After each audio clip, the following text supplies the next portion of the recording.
வேத வசனங்களை ஆழமாக கற்றுக்கொள்ள காத்திருக்கும் அன்பர்களை இயேசு கிறிஸ்துவின் நாமத்தினாலே அன்புடன் வாழ்த்தி வரவேற்கிறோம். நாம் கடந்த நிகழ்ச்சியிலே என்னாகமம் 24, 25 அதிகாரங்களை கற்றுக்கொண்டோம்.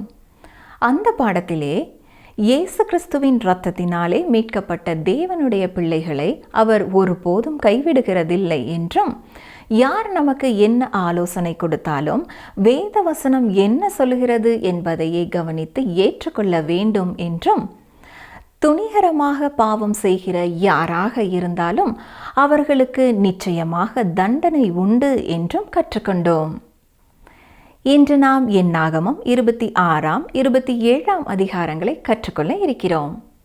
இந்த பாடத்திலே இஸ்ரவேல் ஜனங்களின் புதிய சந்ததி வாக்குத்தத்த நாட்டை அடையும்படி எவ்வாறு ஆயத்தமானார்கள்?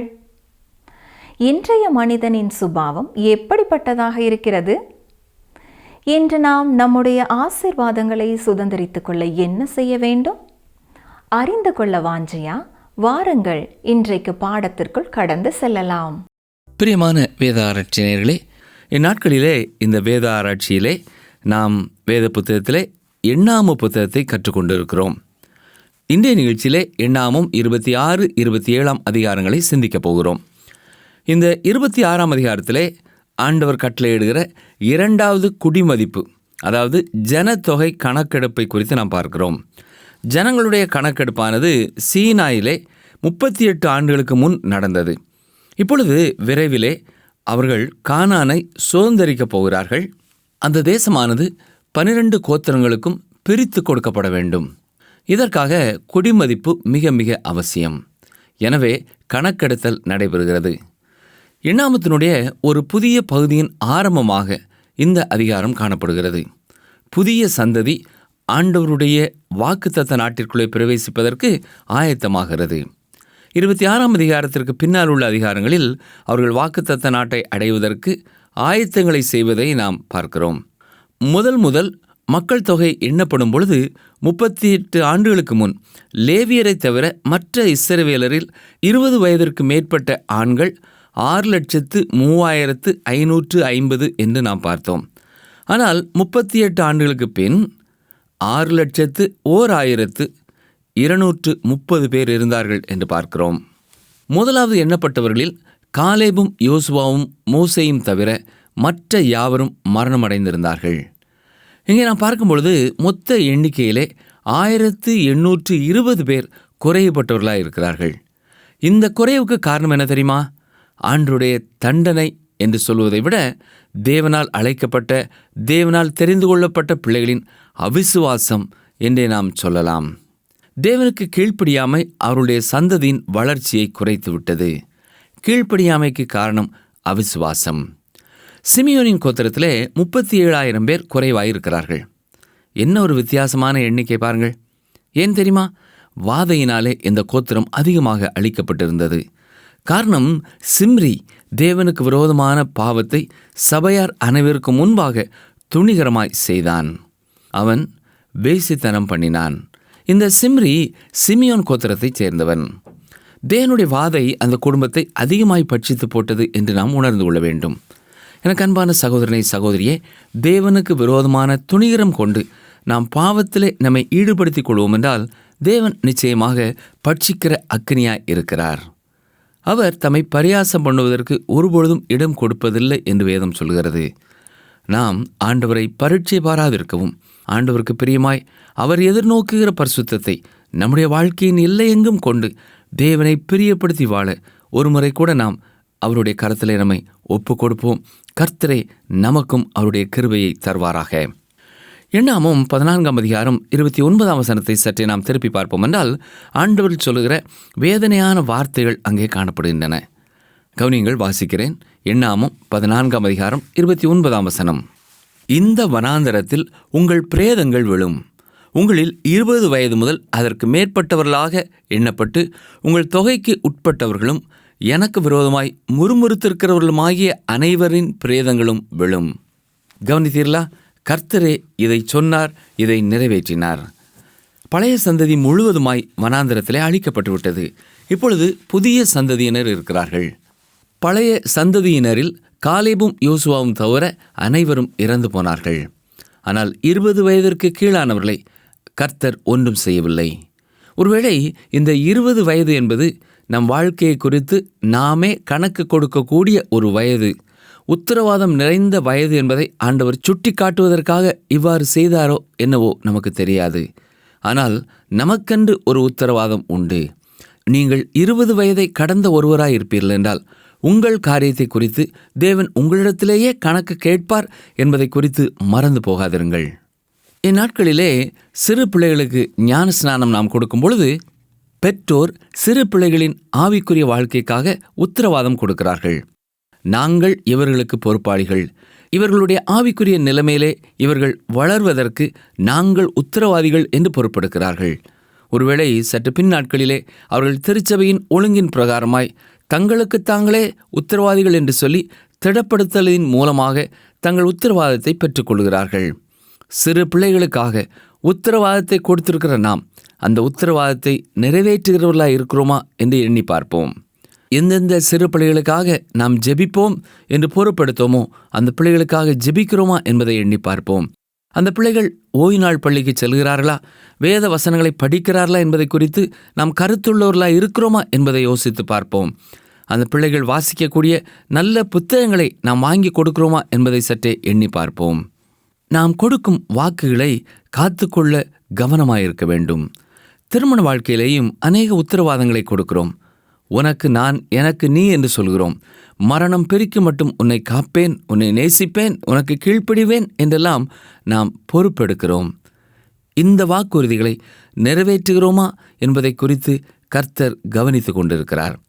புதிய வருடங்களிலே புதிய தீர்மானங்களை எடுக்கிறோம். இல்லையென்றால் நம் ஆவிக்குரிய வாழ்க்கையிலே இந்த புதிய வருடத்திலே நான் இப்படியெல்லாம் இருப்பேன், நான் இதையெல்லாம் பொறுப்போடு செய்வேன், நான் ஆண்டவருக்கு இதை செய்வேன் அதை செய்வேன் என்று நாம் திட்டம் வகுத்துக் கொள்கிறோம். புதிய வருட தீர்மானங்கள் தோற்றுப்போகா வண்ணம் இருக்கத்தக்கதாக நம்மை ஆண்டவருடைய சமூகத்திலே ஒப்புக் கொடுப்போம்.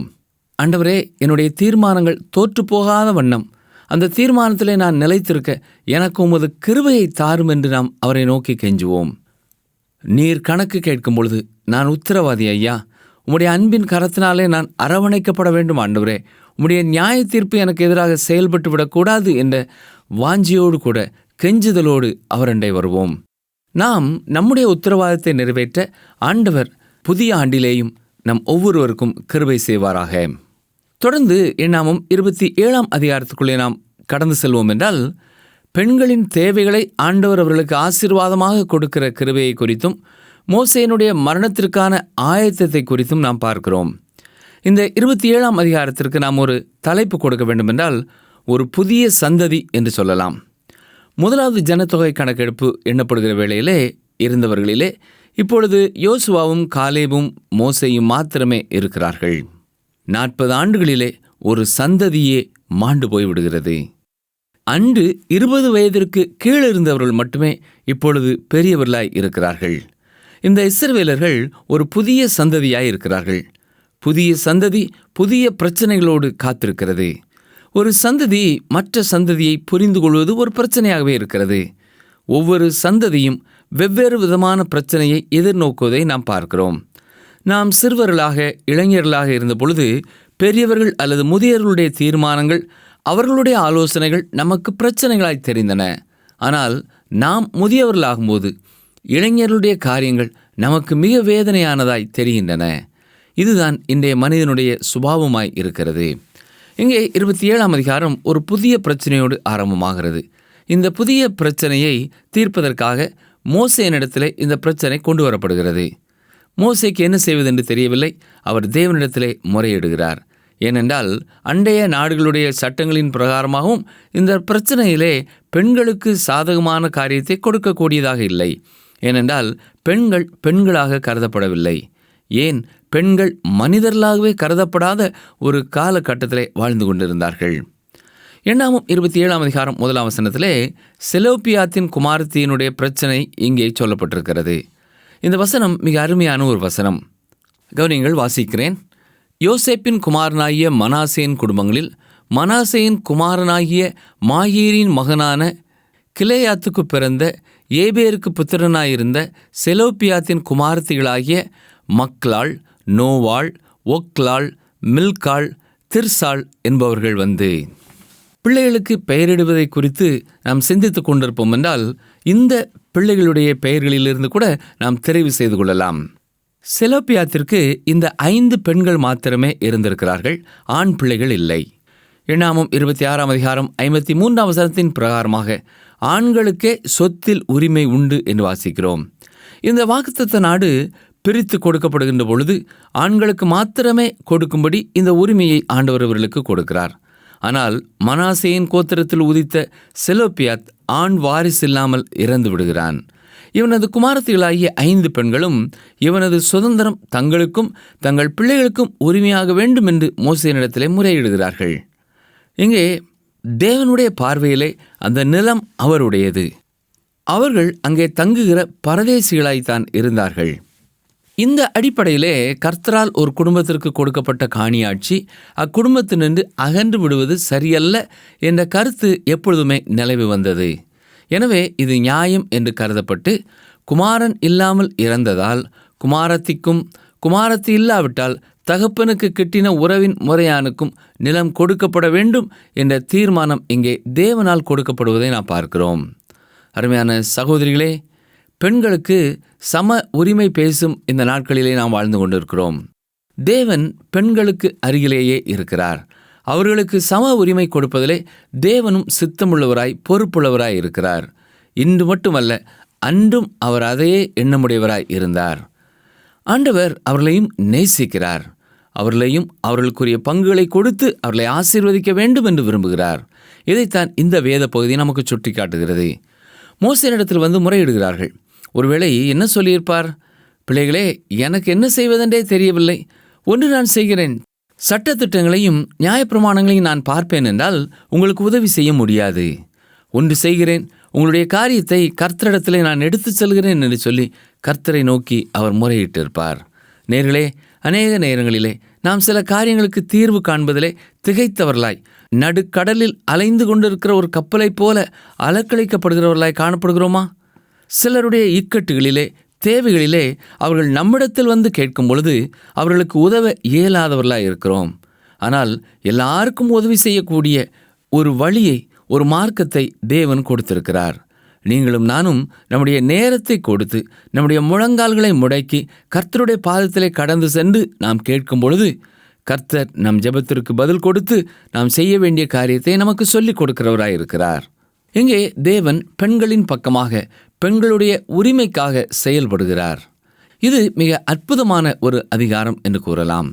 அவர்களும் தேவனுடைய பிள்ளைகள். பெண்களும் கர்த்தருடைய சாயலிலேயே உண்டாக்கப்பட்டவர்கள் என்பதை நாம் மறந்து போகக்கூடாது. எனவே பெண்களை அடிமைகளாகவோ ஈன பொருட்களாகவோ அவர்களை பயனற்றவர்களாகவோ எண்ணக்கூடாது. ஆனால் சில சமுதாயங்களிலே இன்றைக்கும் பெண் சிசு கருவிலேயே கொலை செய்யப்படக்கூடிய பழக்கம் இருக்கிறது. நம்முடைய தேசத்திலும் அது இருப்பது வேதனைக்குரிய ஒரு காரியம்.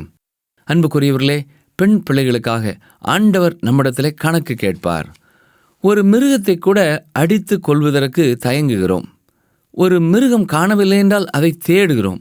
ஆனால் தேவன் கொடுக்கின்ற கற்பத்தின் கனியை, அது பெண் என்றால் தேவையில்லை என்று இன்றைய பாமர மக்களில் மாத்திரமல்ல, வசதி படைத்த வெளிநாட்டில் வாழக்கூடிய இந்தியர்களும் எண்ணுகிறார்கள்.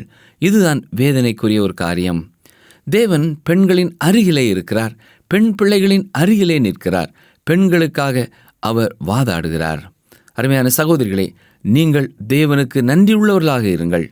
கர்த்தருடைய வார்த்தை உங்களுக்குரிய உரிமைகளை உங்களுக்கு கொடுக்க காத்து கொண்டிருக்கிறது. தேவாதி தேவன் உங்களுக்கு ஆசீர்வாதமாய் கொடுத்திருக்கிற உரிமைகளுக்காக நீங்கள் அவருடைய பிள்ளைகள், நீங்கள் அவருடைய ராஜாத்திகள், நீங்கள் அந்த தேவனுடைய விலையேறப்பெற்ற இரத்தத்தினாலே சம்பாதிக்கப்பட்டவர்கள். உங்களுக்குரிய உரிமைகள் உண்டு, உங்களுக்குரிய சுதந்திரங்கள் உண்டு என்று ஆண்டவருடைய வார்த்தை தெளிவாய் சொல்லுகிறது.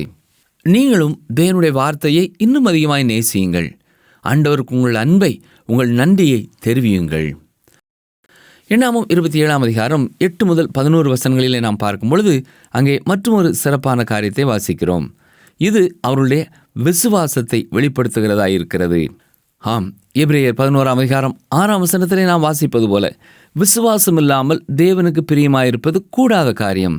ஏனென்றால் தேவனிடத்தில் சேருகிறவன் அவர் உண்டென்றும் தம்மை தேடுகிறவர்களுக்கு பலனளிக்கிறவர் என்றும் நாம் விசுவாசிக்க வேண்டும். இந்த விசுவாசத்தோடு அவர்கள் தேவனிடத்தில் வருகிறார்கள். தகப்பனுடைய சுதந்திரத்தை அவர்கள் தங்களுக்கென்று பெற்றுக்கொள்வோம் என்ற நம்பிக்கையோடு வருகிறார்கள். அவருடைய தூர பார்வையை குறித்து நாம் ஆண்டவருக்கு ஸ்தோத்திரம் செலுத்த வேண்டும். இன்றும் அருமையான நேயர்களே, தம்முடைய சகல ஆசீர்வாதங்களையும் ஆண்டவர் நமக்கு வைத்திருக்கிறார்.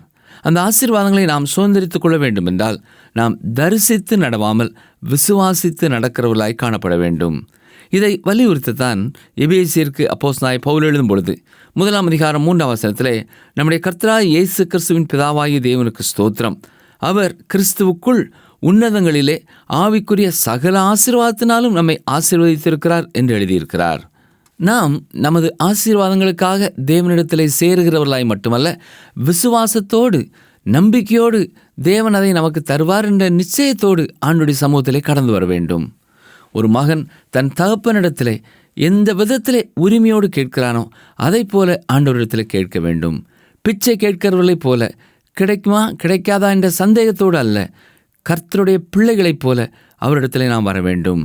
நீங்கள் என் நாமத்தினாலே எதை கேட்டாலும் அதை தருவேன் என்று கூறியிருக்கிறார். நீங்கள் ஏன் பெற்றுக்கொள்ளவில்லை? நீங்கள் என்னிடத்தில் கேட்கவில்லை, ஆகையினாலே பெற்றுக்கொள்ளவில்லை என்பதாகவும் கர்த்தர் கூறுகிறார். தேவன் நமக்காக எல்லாவற்றையும் சவதரித்து வைத்திருக்கிறார். கிறிஸ்துவுக்குள்ளாக ஆவிக்குரிய சகல ஆசீர்வாதங்களையும் நமக்கு சுதந்திரித்து வைத்திருக்கிறார்.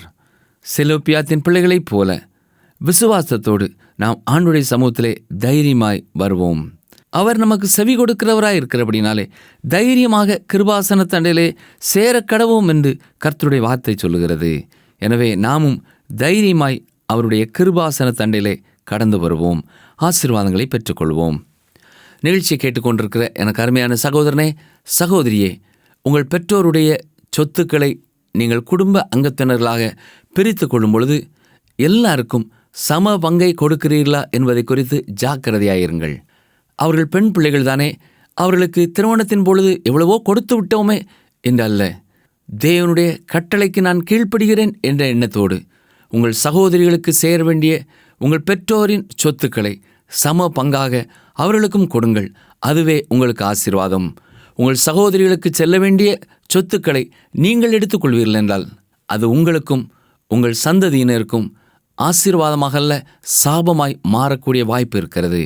எனவே ஜாக்கிரதையாய் கர்த்தருடைய வார்த்தைக்கு கீழ்ப்படிய நம்மை அர்ப்பணிப்போமா?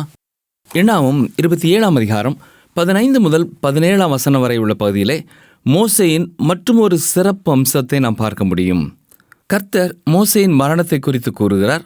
ஆனால் அந்த வேளையிலும் கூட மோசே தனது தகப்பனுக்காகவோ தன்னுடைய குடும்பத்திற்காகவோ தன் பிள்ளைகளுக்காகவோ தேவனுடைய சமூகத்திலே ஜெபிக்கவில்லை. மாறாக இஸ்ரவேலருக்காக அவன் ஜெபிக்கிறதை பார்க்கிறோம். அன்பான ஊழியக்காரரே, உங்கள் சபையை குறித்ததான அக்கறை, சபையை குறித்ததான வாஞ்சை, சபையை குறித்ததான கண்ணீருள்ள ஜெபம் உங்கள் வாழ்க்கையிலே உண்டா என்பதை எண்ணி பாருங்கள். இங்கே சபையை குறித்து மோசே கூறுகிற ஜெபத்தை பார்ப்போம். என்னாகும் 27 அதிகாரம் 16, 17 வசனங்கள். கர்த்தருடைய சபை மெய்ப்பெண் இல்லாத மந்தையைப் போல் இராதபடிக்கு அந்த சபைக்கு முன்பாக போக்கும் வரத்துமாய் இருக்கும்படிக்கும் அவர்களை போகும் வரவும் பண்ணும்படிக்கும் மாம்சமான யாவருடைய ஆவிகளுக்கும் தேவனாய கர்த்தர் ஒரு புருஷனை அவர்கள் மேல் அதிகாரியாக ஏற்படுத்த வேண்டும் என்றான். மோசே இஸ்ரவேல் ஜனங்களை குறித்த கரிசனை உள்ள ஒரு தாசன் என்பது தெளிவாகிறது. அன்பான விசுவாசியே, இந்த ஜெபம் நம்மிடத்திலேயும் காணப்பட வேண்டும். இன்றைக்கு திருச்சபையின் நல்வாழ்விற்காக நாம் ஜெபிக்கிறோமா என்பதை எண்ணி பார்ப்போம். திருச்சபையிலே இன்னமும் ரட்சிக்கப்படாத பிள்ளைகளை கர்த்தர் ரட்சிப்பின் பாதையிலே வழிநடத்த வேண்டும் என்று ஜெபிக்க நாம் அழைக்கப்பட்டிருக்கிறோம். ஊழியர்களுக்காக ஜெபிக்க நாம் கடமைப்பட்டிருக்கிறோம். ஊழியக்காரனாயிருக்கிற எனக்கு அன்பான சகோதரனை சகோதரியே, திருச்சபையை குறித்ததான அக்கறை பாரம் நமக்கு இருக்கும் என்றால் நாம் ஆவியின் வரத்தை பெற்ற தலைவர்களாலே திருச்சபை வழிநடத்தப்பட வேண்டும் என்பதை குறித்து கருத்தாய் ஜெபிக்கிறவர்களாய் காணப்படுவோம். நம்முடைய தேவைகளுக்காக மட்டுமே கர்த்தரிடத்திலே முறையிடுகிறவர்களாக அல்லாமல் தேவனுடைய திருச்சபைக்காக அவருடைய சமூகத்திலே ஜெபிக்க நாம் ஒரு தீர்மானம் செய்வோமா? மோசே என்னுடைய காலம் முடிந்துவிட்டது, இனி எப்படியும் போகட்டும் என்று யோசிக்கவில்லை. சில ஊழியர்கள் தங்களது காலத்திற்கு பின்னர் தங்கள் ஊழியமும் அதன் விளைவுகளும் தொடர வேண்டும் என்பதை குறித்து கவனம் செலுத்துகிறதில்லை. சரியான காலகட்டங்களிலே சரியான தலைவர்களை உருவாக்குகிறதில்லை. ஏனோ தானோ என்று திருச்சபைகளை மேய்ப்பெண்ணில்லாத ஆடுகளைப் போல விட்டுவிட்டு போகிற சில சூழ்நிலைகளை நாம் பார்க்கிறோம். பல கிறிஸ்தவ ஸ்தாபனங்களை உருவாக்கி எத்தனையோ பாடுகளின் மத்தியிலே அதை வளர்த்து எடுத்தவர்களும் தங்களை தொடர்ந்து சரியான தலைவர்களுடைய கரங்களிலே அவர்கள் ஒப்படைக்காததினாலே அந்த ஊழியங்கள் பாழ்பட்டு போனதை நாம் பார்க்கிறோம். எந்த நோக்கத்தோடு எந்த தரிசனத்தோடு கர்த்தர் அவர்கள் மூலமாய் அந்த ஊழியங்களை துவங்கினாரோ அது தொடர முடியாமல் போய்விடுகிறது. பிரியமானவர்களே, நீங்கள் எப்படிப்பட்ட ஒரு ஊழியத்திலே பொறுப்பானவர்களாக இருந்தாலும் தொடர்ந்து கர்த்தருடைய சித்தம் நிறைவேற வேண்டும் என்பதை குறித்த அக்கறை உள்ளவர்களாய் இருங்கள். எனக்கு பின்னால் இதை நடத்தி செல்வதற்கு தேவனுடைய தாசன் வேண்டும் என்பதை குறித்து கரிசனை உள்ளவர்களாய் இருங்கள். ஆண்டவர் உங்களை வைத்திருக்கிற பணி எந்த ஒரு பொறுப்பான பணியாக இருந்தாலும் சரி, திருச்சபையிலே கண்காணி என்று சொல்லக்கூடிய பணியாக இருந்தாலும் சரி, அல்லது ஒரு அலுவலகத்திலே முதன்மையான இடத்திலே இருக்கக்கூடிய ஒரு அதிகாரியாக நீங்கள் இருந்தாலும் சரி, ஆசிரியராக இருந்தாலும் சரி, ஞாயிறு பாடசாலை கண்காணிப்பாளராக அல்லது ஞாயிறு பாடசாலை ஊழியராக இருந்தாலும் சரி, எனக்கு பின் என் தேவனுடைய இந்த ஊழியமானது தொடர்ந்து நிறைவேற்றப்பட வேண்டும். என்னை விட சிறந்த தலைவர்கள் வர வேண்டும். என்னை விட இன்னும் அநேக ஆத்மாக்களை ஆதாயப்படுத்தக்கூடிய ஊழியர்கள் வர வேண்டும் என்ற பாரத்தோடு செயல்பட ஆண்டவர் உங்களை அழைக்கிறார். அதற்குரிய தகுதியான மக்களை ஆண்டவர் எழுப்பித்தர அதை குறித்து கரிசனையோடும் பாரத்தோடும் ஜெபிக்க கடமைப்பட்டிருக்கிறோம். கடந்த 20 ஆண்டுகளாக ஒருவேளை இந்த கர்த்தருடைய ஊழியத்திலே நீங்கள் இருக்கலாம். இப்பொழுது உங்களுக்கு 40 வயதாக இருக்கலாம், அல்லது 45 வயதாக இருக்கலாம். 60 வயது வரை நான் தானே வேலை செய்ய போகிறேன் என்று அக்கறையற்றவர்களாக இல்லாமல் இப்பொழுதே உங்களுக்கு அடுத்த தலைவர்களை ஆண்டவர் கொண்டு உங்களோடு இணைக்கும்படியாக நீங்கள் வேண்டிக் கொள்ளுங்கள். கருத்தோடு ஜெபியுங்கள். கர்த்தர் சரியான நபர்களை உங்களுக்கு எழுப்பி தருவார். அது மட்டுமல்ல, அவர்களுக்கு சரியான பயிற்சி கொடுக்க, ஆலோசனை கொடுக்க, வழிநடத்த மறவாதிருங்கள். நான் இருக்கும் காலத்திலேயே மற்றொரு தலைவனை உருவாக்கிவிட்டால் என்னை கொலை செய்து விடுவானே என்று பயப்படாதிருங்கள். இது கர்த்தருடைய ஊழியம், இது உங்களுடைய ஊழியம் அல்ல. உங்களுக்கு தேவன் கொடுத்த தரிசனமும் பாரமும் தொடர வேண்டுமென்றால், உங்களைப் போல இன்னும் அதிகமான ஆத்துமாக்களை எதிர்காலத்திலே இந்த ஸ்தாபனம் கர்த்தருக்காக ஆதாயப்படுத்த வேண்டுமென்றால், உங்களுக்கு 55 வயதாகும் பொழுதே அந்த சகோதரனுடைய அல்லது சகோதரியுடைய கரங்களிலே பொறுப்பை கொடுத்து நீங்கள் அமர்ந்திருந்து பார்த்து அவர்களுக்கு ஆலோசனை கொடுக்கிறவர்களாகி நீங்கள் ஓய்வு பெறும் பொழுது மகிழ்ச்சியோடும் ஸ்தோத்திரத்தோடும் அந்த ஊழியத்தை மற்றும் ஒருவருடைய கருத்திலே கொடுக்க ஆண்டவர் உங்களுக்கு துணை செய்வாராக. மோசேயின் ஜெபத்திற்கு ஆண்டவர் உடனடியாக ஒரு பதிலை கொடுக்கிறார். நூனின் குமாரனாகிய யோசுவாவை தெரிந்து கொள்ளும்படியாக 18ஆம் வசனம் முதல் உள்ள வசனங்களிலே ஆண்டவர் கட்டளை கொடுக்கிறார். ஆம், இங்கே யோசுவா தெரிந்து கொள்ளப்படுகிறான். இந்த யோசுவாவினிடத்திலே மோசேனுடைய பணியை தொடர்வதற்கு மோசேனிடத்திலே காணப்பட்ட சிறப்பான அம்சங்கள் காணப்படுகிறதா என்று நாம் பார்ப்போம் என்றால், மோசேயை போல திறமையான ஒரு மனிதர் என்று சொல்வதற்கு முடியாது. அவர் சாதாரணமான மனிதனாகவே இருந்தார். வழிநடத்தும் திறமை, தலைமைத்துவம் இவைகளெல்லாம் இல்லாத ஒரு சூழ்நிலையிலே சாதாரண தனி மனிதனாய் இருந்தார். ஆனால் சாதாரணமான மனிதனை கொண்டு தேவனால் அசாதாரணமான வேலைகளையும் செய்துவிட முடியும் என்பதற்கு அடையாளமாக யோசுவாவை பார்க்கிறோம். அருமையான சகோதரனே, சகோதரியே, என்னிலே ஒன்றுமில்லை என்று சொல்லி நாம் அநேக நேரங்களிலே வேதனைப்படுகிறோம். நான் அவர்களைப் போல இல்லை, இவர்களைப் போல இல்லை, அவர்களுடைய தாளந்து எனக்கு இல்லை, இவர்களுடைய தாளந்து எனக்கு இல்லை என்று சோர்ந்து போகிறோம்.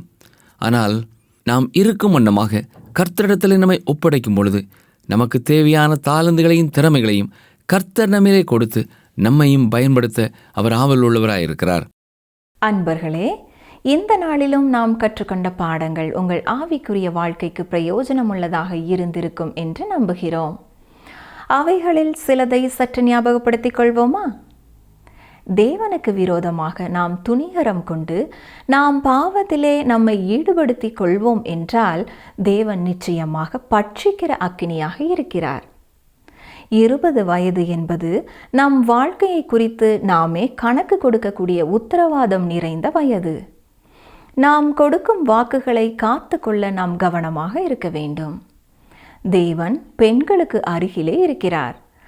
அவர்களுக்கு சம உரிமை கொடுப்பதிலே அவர் சித்தமுள்ளவராக இருக்கிறார். மீண்டும் அடுத்த 17வது பாடத்தில் சந்திப்போம். கர்த்தர் உங்களை ஆசீர்வதிப்பாராக.